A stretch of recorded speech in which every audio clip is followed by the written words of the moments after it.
നീയാടേ സുഖം തന്നെയാടേ? ഓ സുഖം. നിനക്ക് സുഖം തന്നെ? സുഖം. നിനക്കിപ്പോ പാനിപൂരിയുടെ പരിപാടിയാ?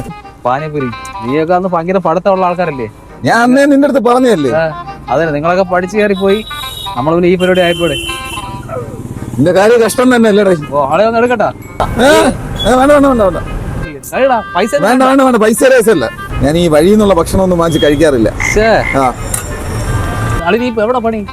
ഞാൻ വില്ലേജിലാടാ. നിനക്കിപ്പോ ശമ്പളമൊക്കെ എത്രയാ? എനിക്ക് 30,000 ഒക്കെ ഉണ്ടോ? 30,000 ഉണ്ടോ? നിനക്ക് എങ്ങനെ ഉണ്ടോ ശമ്പളമൊക്കെ? ജീവിക്കാനുള്ളതൊക്കെ കിട്ടുമോ? നമുക്കൊക്കെ ഡെയിലി അല്ലേ അറിയാ.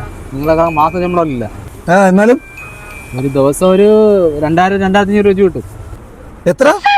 ഡെയിലി നമുക്കൊരു 10,000-2,000 രൂപ കിട്ടൂടെ? 2,000? ഓ ഡെയിലി 2,000-2,500. അപ്പൊ 60,000 രൂപ. എനിക്ക് ഡെയിലി 1,000 രൂപ. അല്ലയാ പരിചയപ്പെട്ടതിൽ സന്തോഷം. കുറെ നാളായില്ലേ കണ്ടിട്ട്. നല്ല ജോലി, അടിപൊളി കേട്ടാ. നല്ലപോലെ ജീവിക്കും.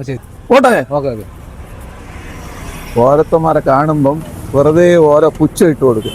എല്ലാ ജോലിക്കും അതിൻ്റെതായ ഒരു മഹാത്മ്യമുണ്ട്. അത് മനസ്സിലാക്കണം.